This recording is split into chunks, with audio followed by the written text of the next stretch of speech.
ఒకప్పుడు ఈ రాజకీయ పార్టీలు సిద్ధాంతాన్ని పూర్తిగా నమ్మిన కార్డు హోల్డర్స్ అన్న జర్నలిస్ట్గా ఉండేటోళ్ళు, లేకపోతే జర్నలిజం చదివిన వాళ్ళు అన్న జర్నలిస్ట్గా బాధ్యతలు ఇచ్చేవాళ్ళు. వాళ్ళ పనితనాన్ని బట్టి వాళ్ళకు బాధ్యత పెంచేవాళ్ళు. కానీ ఈరోజు అది ఏమీ లేదు. ఎక్కువ ఆవారగా రోడ్ల మీద తిరిగేటోడు, ఎక్కువగా తిట్లు వచ్చినోడు,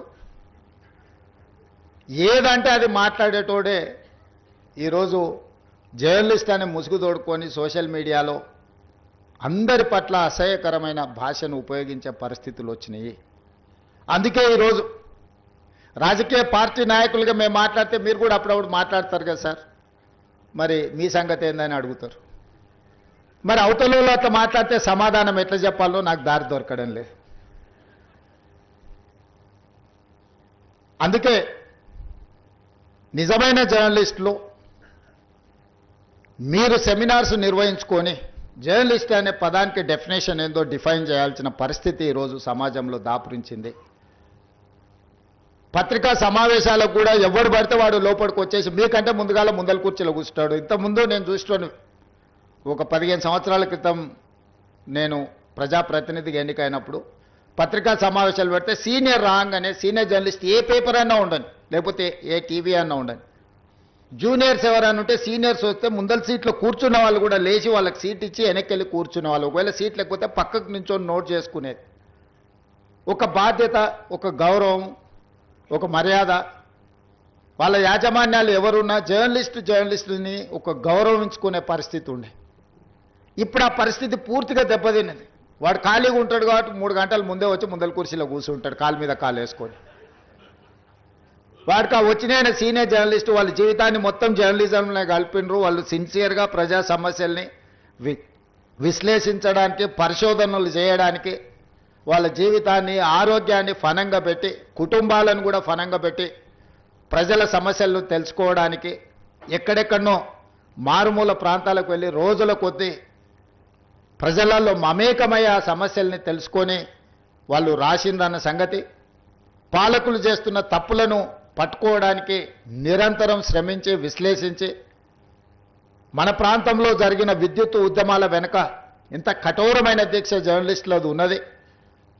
సరళీకృత విధానాలు వచ్చినప్పుడు ఆ సరళీకృత విధానాలు దేశ సంపదను పెట్టుబడిదారులు ఏ విధంగా కొల్లగొడతారని ఆనాడు విశ్లేషించిన జర్నలిస్టులకు ఈరోజు వచ్చినోనికి వాళ్ళ గురించి ఓనమాలు కూడా తెలియని పరిస్థితి. వాళ్ళు వస్తే కనీసం కూర్చోమని చెప్పాల్సిన కనీస మర్యాద పాటించాలన్న ఇంగిత జ్ఞానం కూడా కోల్పోయిన వాళ్ళు ఈరోజు వచ్చి మేము పత్రికా సమావేశాలు పెట్టినప్పుడు ముందల వరుసలు కూర్చోవడం కూడా ధిక్కారంగా, మన మీదో లోకు అయినట్టు వాడేదో మన మీద పెత్తనాన్ని చెలాయించడానికి వచ్చినట్టు మన కళ్ళకు చూస్తుంటాడు. ఇంకా నువ్వు నమస్కారం పెడతలేవు, నన్ను చూసి తల ఉంచుకుంటలేవేందని. నాకైతే అప్పుడప్పుడు అనిపిస్తుంది దిగిపోయి పల్ల చెంపలు వలగొట్టాలని. కానీ పరిస్థితులు, హోదా అడ్డం వస్తుంటాయి. గతంలో జర్నలిస్టులను చూస్తే మర్యాద ఇచ్చి పలకరించి ప్రెస్ మీట్ అయిపోయిన తర్వాత వాళ్ళతో 10 నిమిషాలు మాట్లాడి మేము చెప్పిన దాంట్లో ఏమన్నా లోపాలు ఉన్నాయా, లేకపోతే మేము చెబుతున్న ఉద్దేశం ఇదే అని వాళ్ళతో చిట్ చాట్ చేసేది, కొద్దిసేపు మాట్లాడేది. లేకపోతే ప్రెస్ మీట్కి వెళ్ళకంటే ముందు వాళ్ళకి ఫోన్ చేసి కనుక్కునేది. విద్యుత్తుకు సంబంధించిన విషయాల మీద కమ్యూనిస్టు పత్రికలలో రాత జర్నలిస్ట్ పేరు నాకు సరిగ్గా గుర్తులేదు, కానీ నేను చాలాసార్లు విద్యుత్ మీద మాట్లాడాలనుకున్నప్పుడు మీ నవతెలంగాణనే అనుకుంటా జర్నలిస్ట్ వేణుగోపాల్ గారు, నేను చాలాసార్లు నాకు కొంత అవగాహన ఉన్నా ఇది 100% కరెక్ట్గా ఉండాలని మాట్లాడితే అని చాలా సందర్భాల్లో పిలిచి కూర్చోబెట్టుకొని మాట్లాడి అసెస్మెంట్స్ నుంచి యాదాద్రి, భద్రాద్రి లాంటి విద్యుత్ ప్రాజెక్టులు, ట్రాన్స్మిషన్ లాసెస్ గురించి, విద్యుత్ బకాయిల గురించి, రైతుల సమస్యల గురించి చాలా సందర్భాల్లో జర్నలిస్టులతో కూర్చొని మాట్లాడి నోట్ రాసుకొని తర్వాత వెళ్ళి మాట్లాడేది. చాలామందికి మేము ఎంత వెనకాల హోంవర్క్ చేసినామని తెలీదు. అట్లా జర్నలిస్టులు వాళ్ళ నాలెడ్జ్ని మొత్తాన్ని ప్రజలకు ఉపయోగపడే విధంగా పనిచేసిన జర్నలిస్టులు చాలామంది నాకు తెలుసు. కానీ ఈరోజు వింత పోకడలు వచ్చినాయి. ఆ వింత పోకడలకు రాజకీయ పార్టీలు కూడా తోడైనాయి. రాజకీయ నాయకుల యొక్క స్టేట్మెంట్ల పట్ల విశ్వసనీయత తగ్గుతున్న క్రమంలో జర్నలిస్టులు కూడా వేగంగా అదే దారికి పరిగెత్తుతున్నారు. ఎందుకంటే యాజమాన్యాలు, రాజకీయ పార్టీలు పెట్టుకున్న పత్రికలు, ప్రసార సాధనాలు ఈ వ్యవస్థను కూడా నిర్వీర్యం చేసి కుప్పగూల్చడానికి ఒక రకమైన కుట్ర అనాలనో, స్వార్థం అనాలనో, లేకపోతే విపరీతమైన పోకడలు అనాలనో నాకు తెలియదు. కానీ వేగంగా రాజకీయ నాయకుల యొక్క విశ్వసనీయత ఎంత వేగంగా సన్నగిల్లుతుందో, జర్నలిస్టుల యొక్క విశ్వసనీయత కూడా ఈ రాజకీయ పార్టీలు కొన్ని పెట్టుకుంటున్న పత్రికలు, ప్రసార సాధనాల వల్ల జర్నలిస్టుల యొక్క విశ్వసనీయత కూడా వేగంగా సన్నగిల్లుతుంది. అందుకే ఈరోజు నిబద్ధత కలిగిన జర్నలిస్టులు విశ్లేషించుకొని ఒక లక్ష్మణరేఖ గీసుకోవాల్సిన అవసరం ఉంది. నిజమైన జర్నలిస్టు ఒకవైపు, జర్నలిజం ముసుగులో అరాచకం చేసే వాళ్ళని ఇంకొక వైపుకు నెట్టాల్సిన అవసరం ఉంది. అది జరగకపోతే పత్రికలకు, ప్రసార సాధనాలకు కాదు, తెలంగాణ సమాజానికి, దేశం యొక్క భద్రతకే ప్రమాదకరంగా తయారయ్యే పరిస్థితులు ఉన్నాయి. నిన్న మొన్న కొంతమంది సోషల్ మీడియా ప్లాట్ఫామ్లో పనిచేసే వాళ్ళు పాకిస్తాన్ ఐఏఎస్ ఏజెంట్లుగా పనిచేస్తున్నారని చెప్పి ఆపరేషన్ సింధూర్ సందర్భంగా కొంతమందిని అరెస్టులు చేసే పరిస్థితి వచ్చింది. ఏ ముసుగు తోడుకొని ఎలాంటి కార్యక్రమాలు చేస్తున్నారో ఈరోజు మనం అర్థం చేసుకొని ముందుకు వెళ్ళాల్సిన పరిస్థితి ఉన్నది. అందుకే మిత్రులారా, ముందు నుంచే నాకు పాత్రికేయ మిత్రులన్నా, వాళ్ళు విశ్లేషణలన్నా, లేకపోతే వాళ్ళు రాస్తున్న వార్తా కథనాలలో సమాచారాన్ని నేను ఎప్పుడు నిశితంగా గమనిస్తుంటా. అది మాకు కూడా ఒక నాలెడ్జ్. అన్ని పుస్తకాలు, ఏ పుస్తకంలో ఏముందో తెలుసుకోవడమే ఒక పని, అందులో ఏ పేజీలో ఏముందో చదువుకోవడం అని ఇంకా కష్టమైన పని. కానీ సీనియర్ జర్నలిస్టులు, సిన్సియర్ జర్నలిస్టులు ఆ విశ్లేషణ చేసి క్రోడీకరించి ఒక దగ్గరికి తీసుకొచ్చి ఒక ఆర్టికల్ రాస్తే అది మనకు పెద్ద ఎత్తున ప్రభుత్వ పరిపాలనలో ఉపయోగపడుతుంది. సామాజిక స్థితిగతులను లేవనెత్తడమే కాదు, ప్రభుత్వం తీసుకొస్తున్న సంక్షేమ పథకాల అమలులో జరుగుతున్న నిర్లక్ష్యం కావచ్చు, లేకపోతే జరుగుతున్న తప్పిదాలు కావచ్చు, విశ్లేషించి రాసినప్పుడు వాటిని నియంత్రిస్తే మన గౌరవమే పెరుగుతుంది, పరిపాలన మీద పట్టు మనకు వస్తుంది. పరిపాలన మీద పట్టు సాధించాలంటే విశ్లేషణాత్మకమైన ఆర్టికల్స్ను కానీ, సమస్యల్ని లేవనైతే పత్రికలను చదివితే మనల్ని మనం సరిదిద్దుకోవడానికి ఉపయోగపడుతుందని నేను బలంగా నమ్ముతాను. అందుకే ప్రజల్ని ఈ మధ్య, గతంలో నిర్బంధాలు ఉండేవి, ఈ మధ్య మా మిత్రుడు జాన్ వెస్లీ గారు చాలా ధర్నాల కార్యక్రమాల్లో వెళ్తున్నారు. ఎక్కడ కూడా పోలీసులు వారిని అడ్డుకున్న పరిస్థితులు అయితే లేవని నేను అనుకుంటున్నాను. నేను క్లియర్గా చెప్పిన, అన్నీ గమనిస్తూనే ఉన్నాను. నేనేం అందుకే చెప్తున్నా, వారు ఒకవేళ అట్లా అనుకుంటారేమో అని, అందుకే చాలా క్లారిటీగా చెప్తున్నా. నేను కిందికి కూడా అధికారులకు ఆదేశాలు ఇచ్చిన, మా ఆలోచనను బట్టే అధికారులు పనిచేస్తారు. అధికారులకు పెద్దగా ప్రచారం నా చేతుల్లో లేదు. మీరు చేసే కార్యక్రమాలకు వెసులుబాటు కల్పించడం ముఖ్యమంత్రిగా నా చేతిలో ఉంది. కానీ ప్రచారం అనేది ఇక మిగతా పెట్టుబడులతో కూడుకున్న వ్యాపార సంస్థలు, వ్యాపార ప్రయోజనాలను దృష్టిలో పెట్టుకొని వాళ్ళు ప్రచారం కల్పిస్తున్నారు. కాకపోతే నా వరకు నేను కమ్యూనిస్టు సోదరులను ఉప్పుతో పోలుస్తా. ఏ వంట, ఏ మసాలాలు ఎన్ని పెట్టి వండినా ఉప్పు వేయకపోతే దానికి రుచి ఉండదు. మసాలాలు ఎంత గొప్పగానే కలపొచ్చు. నలభీమ పాకం వండే గొప్ప వంటగాడు ఉండొచ్చు, కానీ ఆ వంటలో ఉప్పు లేకపోతే దానికి రుచి అనేది రాదు. ప్రజా సమస్యల మీద కూడా ఎర్రజెండా కనిపించినప్పుడే ప్రజా సమస్యల్ని పరిష్కరించడానికి ప్రజలకు ఒక విశ్వాసం. అది మేము ఎన్ని చెప్పినా వీళ్ళు అధికారంలోకి రావడానికి ఆలోచన చేసి చెప్తున్నట్టు ఉన్నారని అనుకుంటారు. కానీ కమ్యూనిస్టులు చెప్తే ప్రజలకు ఒక నమ్మకం, వీళ్ళు చెప్తున్నారంటే ఏదో కొంచెం విషయం ఉన్నట్టే ఉంది అని.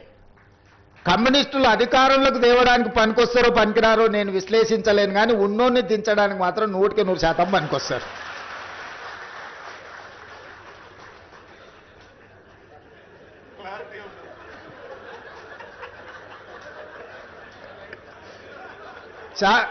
వేదిక మీద ఉన్న నాయకులకు నేను చెప్పిన విశ్లేషణ నచ్చకపోవచ్చు, కానీ నా భావాన్ని కూడా ఇక్కడైనా చెప్పకపోతే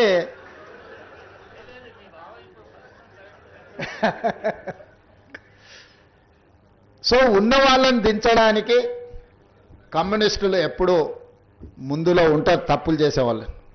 సో అందుకే తప్పులు జరగకుండా పరిపాలన అందించాలనేది నేను చాలాసార్లు ప్రైవేట్ సంభాషణలలో చెప్తూ ఉంటా.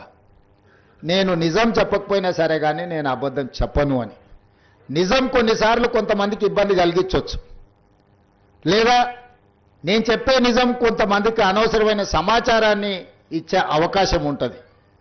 కానీ నేను ఎప్పుడు కూడా నా ఏ ఉపన్యాసమైనా, ఏ విశ్లేషణ అయినా, ఏ సందర్భం వచ్చినా రేవంత్ రెడ్డి ఈ అబద్ధం చెప్పినని ఇప్పటి వరకు ఎవరు నన్ను విశ్లేషించలేదు. నిజం అనేది ఒక భాగం. నేను రాజకీయాలకు వచ్చినప్పుడు నేను స్పష్టంగా నిర్ణయించుకున్నా, అబద్ధాల ప్రాతిపదిక మీదన, అబద్ధాల పునాదుల మీద మన రాజకీయ భవిష్యత్తును నిర్మించుకుంటే అది ఏదో ఒక రోజు కూలుతుంది.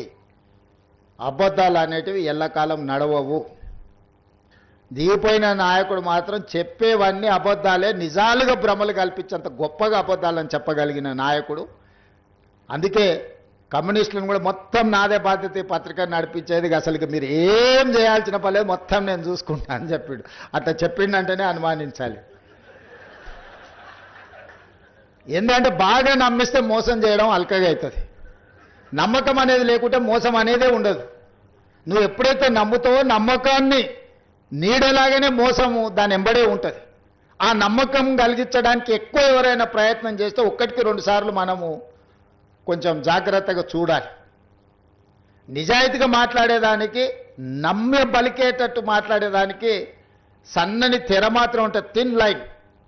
దాన్ని కొంచెం జాగ్రత్తగా గమనిస్తే మనకు అర్థమవుద్ది. నేను పార్లమెంట్ ఆఫీస్ ఓపెన్ చేసుకున్నప్పుడు మల్లు స్వరాజ్యం గారిని తీసుకెళ్ళి, వారిని చీఫ్ గెస్ట్గా తీసుకెళ్ళి, నేను పార్లమెంట్ ఆఫీస్ మల్కాజ్గిరి ఎంపీగా గెలిచినాడు, పార్లమెంట్ ఆఫీస్ ఓపెనింగ్ చేయించుకున్నాను.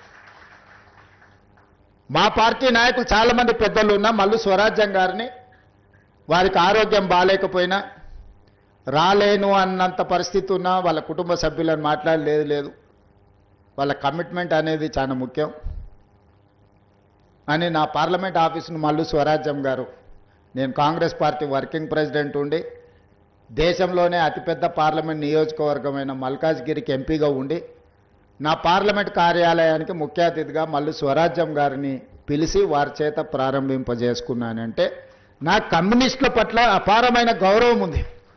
సరే, రాజకీయాలలో ఒకసారి కలిసి పనిచేస్తాం, ఒకసారి విడిపోయి పనిచేస్తాం, కలుస్తుంటాం, విడిపోతుంటాం, ఇవన్నీ పరిస్థితులు, పార్టీలు, వ్యవస్థ.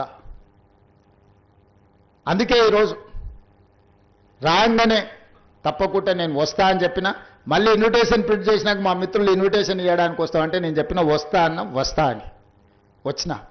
ఎందుకు అని అంటే ఇలాంటి సంస్థల వేదికల మీద వచ్చినప్పుడైనా